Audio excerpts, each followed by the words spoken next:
Today we meet Rene Maurin, the director of Bright Black, and I'm really interested in the topic of your shirt because it's really like magic, hypnotic, the way you mix together reality and the dream.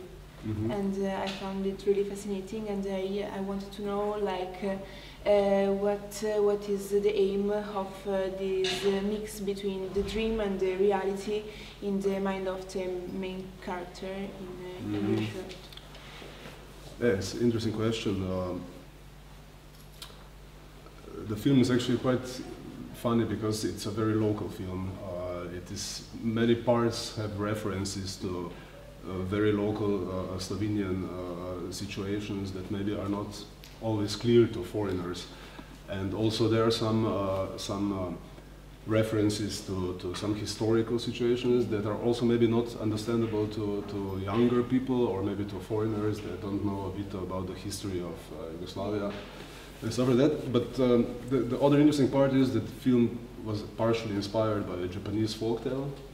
Mizo Kaibashi. It's a very simple Japanese folktale from the 7th century, but it all came together because my main interest was, and mostly is when I'm working, is exploring different perspectives on certain typical values of our society. The dream, for example, the whole idea of the dream is actually exploring different perspectives of this cliché about dreams coming true and about what dreams mean, or they don't mean anything, or they do mean something. Do they have any prognosticist qualities? How serious somebody can take dreams, and so on. So basically, the whole film is trying to look to different perspectives to love, success, money, and these very basic values. Yeah, and also about you mentioned the historical pattern. In my opinion, what I understood is like the main character is still in a kind of past, and it's not really recognizing the very fast changes in the situation.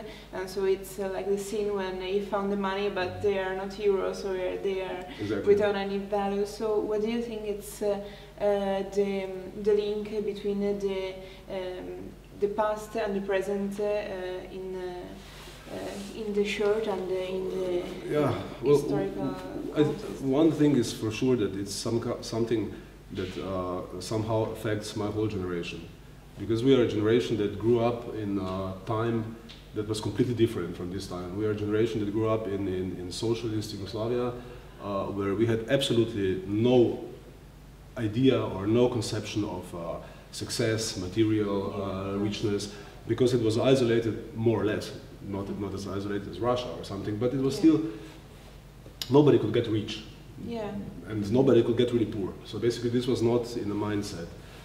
And of course this generation then suddenly woke up, being grown up in a time where everything changed and money became the biggest... a window to modernity with Europe. Whatever, it's whether it's Euro or... It doesn't, I don't think it's so much connected with European Union, that's a different topic. But it is connected with this radical shift. And many people from this, of course not all, there are many people who adapted very well. But there are also many people who somehow couldn't adapt to this situation. Maybe people like having a life really linked with inspiration and art, and like so it's more difficult to... It's, today you have to sell your art. Yeah. No, the biggest majority of this generation grew up in times where art was not something that was being sold. Yeah. It was just something that you made and you got some money for it. You couldn't get rich, you couldn't get poor, So basically, they just woke up in a new reality when they have to be next to artists. They also have to be businessmen.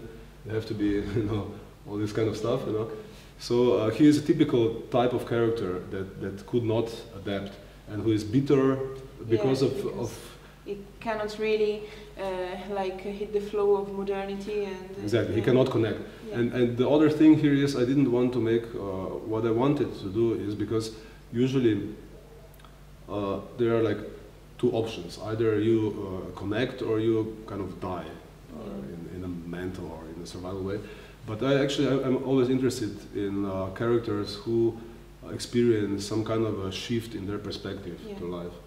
And basically this is what the second part, after he finds the worthless money, he basically suddenly, in the scene with the drop, he realizes that, you know, there is a whole bigger life outside like of the bright black and the idea of one and only inspiration. Yeah. Well, the title is also, you know, you can call one thing gray, or you can call it bright black. It's a matter of perspective. So.